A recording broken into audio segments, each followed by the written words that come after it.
Hello friends, आज हम इस वीडियो में सब्जेक्ट वर्ब अग्रीमेंट के कुछ रूल्स को पढ़ने वाले हैं। हमने बहुत सारे रूल्स को लास्ट वीडियो में पढ़ा था। अगर आपने उस वीडियो को नहीं देखा है तो आप देख ले सकते हैं। सब्जेक्ट वर्ब अग्रीमेंट का जो आएगा रूल्स है उसको हम इस वीडियो में पढ़ने वाले हैं। इसमें हम कुछ एक्सेप्शन को ही पढ़ेंगे, जैसा कि कहा जाता है एक्सेप्शन इज एवरीवेयर। ग्रामरियन ने रूल्स तो बना दिया, लेकिन ग्रामर के इतने सारे रूल्स बन गए कि उसका रूल्स खुद उसी को ब्रेक करने लगा। जैसे कि हमारा जो इम्यूनो सिस्टम है वो जब बहुत ज्यादा सक्रिय हो जाता है, बहुत ज्यादा हाइपर एक्टिव रहता है ना, तो वह खुद हम ही को ले डूबता है, हम ही को वह ले डूबता है। यही कारण है कि आज कोरोना से बहुत लोग मर भी रहे हैं। ठीक है, इलाज होने के बावजूद वह मर जा रहे हैं। हमारा खुद का इम्यून सिस्टम भी हमें ले डूबता है। तो यहां भी वही है कि अगर एक्सेप्शन है तो उसको हैंडल करना होगा हमें, क्योंकि एक्सेप्शन होना ही है। अब जब बहुत सारे रूल्स बनेंगे तो एक्सेप्शन होगा ही होगा। क्लास में सारे बच्चे पढ़ने वाले हैं तो उसमें एक भोंदू जरूर हो जाता है, वो एक्सेप्शन होता है। और सारे बच्चे अगर भोंदू हैं तो एक पढ़ने वाला जरूर हो जाता है, वो भी एक्सेप्शन है। सब फेल करने वाला है तो एक पास करने वाला हो जाता है, वो पास कर जाता है, वो भी एक्सेप्शन है। और सब पास करने वाला है तो उसमें से एक फेल कर जाता है, वो हो गया एक्सेप्शन। तो एक्सेप्शन इज एवरीवेयर, जो कि यूनिक होता है, सबसे हट कर होता है। यहां भी वही है। हमने रूल्स में क्या पढ़ा कि सब्जेक्ट अगर सिंगुलर हो, सब्जेक्ट अगर सिंगुलर हो तो वर्ब सिंगुलर लगाते हैं। सब्जेक्ट सिंगुलर तो वर्ब सिंगुलर। हमने पढ़ा कि सिंगुलर अगर सब्जेक्ट है तो वर्ब क्या होगा? सिंगुलर होगा। और अगर सब्जेक्ट प्लुरल है, अगर सब्जेक्ट जो है वह प्लुरल है तो वर्ब क्या होगा? ये भी प्लुरल होगा। हमने यही पढ़ा, सिंगुलर सब्जेक्ट तो वर्ब सिंगुलर, और सब्जेक्ट अगर प्लुरल तो वर्ब क्या होगा? प्लुरल रहेगा। लेकिन क्या ऐसा भी हो सकता है कि सब्जेक्ट सिंगुलर हो और वर्ब प्लुरल लग जाए? हाँ, बिल्कुल हो सकता है, ऐसा हो सकता है। And this is the exception. इसी को हम बोलते हैं एक्सेप्शन। और एक्सेप्शन इज एवरीवेयर। हर जगह एक्सेप्शन कहीं ना कहीं मिल ही जाता है, किसी न किसी रूप में वो मिल ही जाता है। तो यहां भी एक्सेप्शन है। जैसे कि मान लीजिए हमने कहा गॉड ब्लेस यू। हमने कहा गॉड ब्लेस यू। क्या कहा हमने? God bless you. अब गॉड क्या है? गॉड जब कैपिटल लेटर से दिखाता है ना, तो वह सिर्फ एक भगवान को रेफर करता है, यानी कि जो कि ओनली वन है, जिसको हम परम पिता परमेश्वर के नाम से जानते हैं, वही गॉड कहलाते हैं। ठीक है ना। और जो छोटे जी से अगर हम यूज करते हैं, स्मॉल लेटर से जी लिखते हैं, तो वह गॉड्स भी हो सकता है, क्योंकि वह देवता लोगों को एक्सेप्ट जो में होता है ना, जैसे पवन देव, अग्नि देव, और अलग अलग भगवान है, टाइप अलग अलग टाइप है भगवान के, तो वो सब छोटे वाले जी से होता है। जब हमने यहाँ बड़ा जी लिख दिया, यानी कि यहाँ पे सिंगल है तो सिंगलर हो गया। और इसके साथ हमने क्या लगाया? ब्लेस लगाया। ब्लेस क्या है? प्लुरल है। ब्लेस क्या है? प्लुरल है, भी वन है, प्लुरल है, तो सिंगुलर के साथ हमने प्लुरल लगा दिया। This is the exception. This is the exception. यह एक्सेप्शन हो गया। क्लियर? तो कुछ ऐसे एक्सेप्शंस हैं जो कि यहां देखने को आपको मिलेंगे। एक और एक्सेप्शन की बात करते हैं। Long live our friendship. हमने लिखा लॉन्ग लिव आवर फ्रेंडशिप। अब यहां पे सब्जेक्ट क्या है? तो सबसे पहले तो सब्जेक्ट पहचानना होगा हमें। यहां पे आवर फ्रेंडशिप सब्जेक्ट है, आवर फ्रेंडशिप सब्जेक्ट है। अब यहां वर्ब क्या है? तो लिव वर्ब है। लिव क्या है? वर्ब है। लॉन्ग क्या होगा? लॉन्ग लिव, तो यह एडवर्ब की तरह काम कर रहा है। लॉन्ग है तो एडजेक्टिव, लेकिन यहां पे एडवर्ब की तरह काम कर रहा है, जो कि वर्ब की विशेषता बता रहा है। तो आवर फ्रेंडशिप के साथ लिव लगा हुआ है, यानी कि ये तो फ्रेंडशिप क्या है? सिंगुलर है, लेकिन लिव क्या हो गया? प्लुरल हो गया।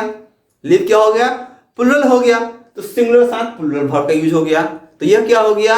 एक्सेप्शन हो गया। और यह एक्सेप्शन देखने को आपको मिलता है ऑप्टेटिव सेंटेंस में। कहां पे? ऑप्टेटिव सेंटेंस में यह एक्सेप्शन आपको देखने को मिलेगा, जहां पे वर्ब प्लुरल लगता है और सब्जेक्ट सिंगुलर होता है। ठीक है ना। यह एक्सेप्शन देखने को मिलेगा। चलिए, यह एक रूल था। अब नेक्स्ट रूल की बात करते हैं। नेक्स्ट सेंटेंस है हमारा आई wish I were a king.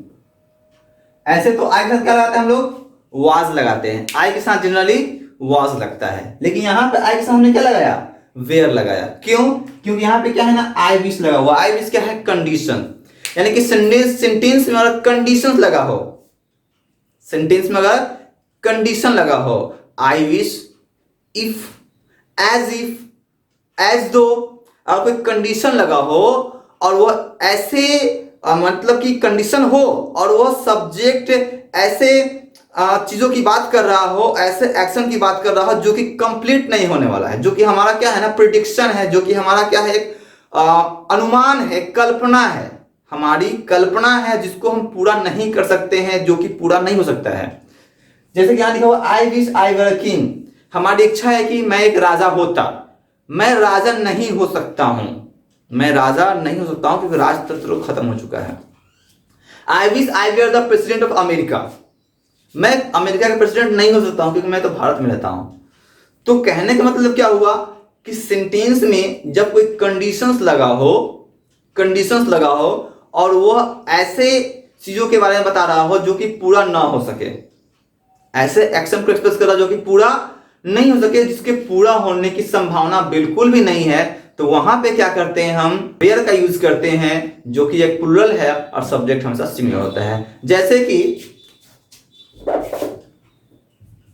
I wish he were my boss, I wish he were my boss, यानी कि मैं चाहता हूं, मेरी इच्छा है कि वह मेरा बॉस हो, वह मेरा बॉस हो या फिर होता, मेरी इच्छा है कि वो मेरा बॉस होता। तो कहने का मतलब क्या हुआ कि यहां पे हम इच्छा एक्सप्रेस कर रहे हैं, कंडीशन है, और क्या कि आई विश आई वेयर, अब यहां पे पूरा हो सकता है कि नहीं, यह कंडीशन पूरा नहीं हो सकता है, ठीक है ना। तो इस स्थिति में क्या करते हैं, हम प्लूरल वर्ब लगाते हैं जबकि सब्जेक्ट क्या है, सिंगुलर है। क्लियर? इसमें कोई डाउट नहीं होना चाहिए। अगर कोई डाउट है तो आप कमेंट करके हमसे पूछ सकते हैं। नेक्स्ट रूल की बात करते हैं अगर, तो नेक्स्ट रूल है हमारा एक फ्रेज को लेकर, एक ग्रुप ऑफ वर्ड्स को लेकर है, जिसको हम बोलते हैं अ नंबर ऑफ, और इसी को लिखते हैं the number of. A number of, the number of, यह जो फ्रेज है दोनों, इसमें बस अंतर क्या है, ए और द, इसी का अंतर है। लेकिन अगर मीनिंग के अनुसार देखें तो इसका बहुत बड़ा डिफरेंस है दोनों में। और नंबर ऑफ का मतलब होता है बहुत, और नंबर ऑफ का मतलब होता है बहुत, और द नंबर ऑफ का मतलब भी बहुत होता है लेकिन एक निश्चित संख्या में होता है। और नंबर ऑफ का मतलब बहुत, जो कि अनिश्चित है, और द नंबर ऑफ का मतलब ही बहुत होता है, जो कि एक निश्चित है। तो जब अ नंबर ऑफ लगेगा तो इसके साथ जब कोई हम सब्जेक्ट लगाएंगे, जब कोई सब्जेक्ट हम ऐड करेंगे अ नंबर ऑफ, तो क्या होगा, बॉयज, यानी कि हम प्लूरल ही लगाएंगे, क्योंकि बहुत है तो कोई एक तो हो नहीं सकता है, प्लूरल लगेगा। और जब प्लूरल लगेगा तो इसके साथ वर्ब क्या लगेगा, प्लूरल वर्ब लगेगा। क्या लगेगा, प्लूरल वर्ब लगेगा। लेकिन द नंबर ऑफ अगर लगा हो, द नंबर ऑफ लगा हो, अगर इसके साथ अगर लगा देता हूं मैं बॉयज, चूंकि लगेगा तो बॉयज ही, अगर काउंटेबल है तो बॉयज ही लगेगा, क्योंकि यह भी क्या कर रहा है ना, बहुत को एक्सप्रेस कर रहा है, लेकिन उसकी संख्या जो है एक निश्चित है। तो द नंबर ऑफ लगा दिया तो लगेगा बॉयज ही सब्जेक्ट के रूप में, नाउन के रूप में, लेकिन इसके बाद जो वर्ब लगेगा वह सिंगुलर वर्ब होगा। क्या होगा, सिंगुलर वर्ब होगा। सिंगुलर वर्ब क्यों, क्योंकि द नंबर ऑफ एक निश्चित नंबर को एक्सप्रेस करता है और अ नंबर ऑफ निश्चित को एक्सप्रेस नहीं करता है। एग्जांपल की बात करें, a number of boys were absent yesterday, a number of boys were absent yesterday, and the number of boys was absent yesterday. एक में लग गया वेयर, दूसरे में लग गया was. A number of boys have failed in the examination. The number of boys has failed in the examination. यानी कि the number of लग रहा है तो वहां पे boys के साथ has लग रहा है, और a number of लग रहा है तो वहां पे boys के साथ have लग रहा है। यह एक बहुत बड़ा डिफरेंस है और यह हमेशा एग्जाम वगैरह में पूछा जाता है। नेक्स्ट जो है हमने बोर्ड पे लिखा percentage of and percent of. अगर परसेंटेज ऑफ रहेगा लिखा हुआ तो इसके साथ प्लूरल काउंटेबल नाउन भी लग सकता है और अनकाउंटेबल लग सकता है। परसेंटेज ऑफ के साथ प्लूरल काउंटेबल नाउन या फिर अनकाउंटेबल नाउन दोनों लग सकता है। अब सिंगुलर काउंटेबल नहीं लगेगा, यहाँ पे प्लूरल काउंटेबल नाउन या फिर अनकाउंटेबल नाउन दोनों लग सकता है, लेकिन दोनों केस में सब्जेक्ट के साथ जो वर्ब लगेगा वह हमेशा सिंगुलर होगा, सिंगुलर वर्ब रहेगा। यहाँ पे जो सब्जेक्ट हो गया वर्ब क्या रहेगा, सिंगुलर रहेगा हमेशा। अब यहाँ पे प्लूरल काउंटेबल रहेगा तो भी सिंगुलर वर्ब एंड अनकाउंटेबल रहेगा तो भी सिंगुलर वर्ब रहेगा। For example the percentage of boys, the percentage of boys was, क्या लग जाएगा, वाज लग जाएगा, क्योंकि द परसेंटेज जैसे ही हमने लगा दिया तो एक निश्चित संख्या की बात करने लगा, ठीक है हमने। लेकिन अगर परसेंट ऑफ रहेगा, अगर परसेंट ऑफ रहेगा तो इसके बाद अगर प्लूरल काउंटेबल है तो वर्ब क्या होगा, प्लूरल होगा, और इसके बाद अगर अनकाउंटेबल है तो वर्ब क्या होगा, सिंगुलर होगा। जैसे कि 40% ऑफ पीपल, 40% ऑफ पीपल क्या होगा, इसकी आर, तो यहां पे आर हो जाएगा। एंड 40% ऑफ शुगर, शुगर यानी कि अनकाउंटेबल तो क्या हो जाएगा, इज हो जाएगा। तो 40% ऑफ पीपल तो आर, 40% ऑफ शुगर तो is, 40% of boys, 30% of boys, 60% of boys, 10% of our population has की हैव, तो यहां पे लग जाएगा have, 10% of our population have vaccinated, ठीक है। तो इस तरीके से हम परसेंटेज और परसेंट का यूज करते हैं। आई होप आपको समझ में आया होगा। जो नेक्स्ट रूल है हमारा वो noun plus of plus noun को लेकर है। यहां पे हमने लिखा noun plus of plus noun, लेकिन जो फर्स्ट नाउन है वह कॉलेक्टिव नाउन है। क्या है, कॉलेक्टिव नाउन है। अगर ऐसे रहे BUNCH, bunch of keys, bunch of keys, noun plus of plus noun, ये सेंटेंस क्या है, noun plus of plus noun. तो अगर सेंटेंस का formation noun plus of plus noun हो तब उसके बाद जो वर्ब लगाएंगे ना वह वर्ब फर्स्ट वाला नाउन, यानी कि जो नाउन, जो बंच है, जो कि एक कलेक्टिव नाउन है, उसके अनुसार यहां पे वर्ब लगेगा। तो द बंच ऑफ कीज, हम क्या बात कर रहे हैं, बंच ऑफ कीज, हम कीज के बंच की बात करें। तो हमेशा ध्यान रखना है कि जब सब्जेक्ट वर्ब एग्रीमेंट बनाते हैं तो उसमें हम यही ध्यान रखते हैं कि हम बात किसकी कर रहे हैं, बंच ऑफ कीज, यानी कि हम बंच की बात कर रहे हैं, तो इसके अनुसार यहां पे क्या लगता है, इज लग जाएगा। Bunch of keys is lost, is lost, keys is बोलने में थोड़ा अटपटा लग रहा है लेकिन यही सही है। क्लियर।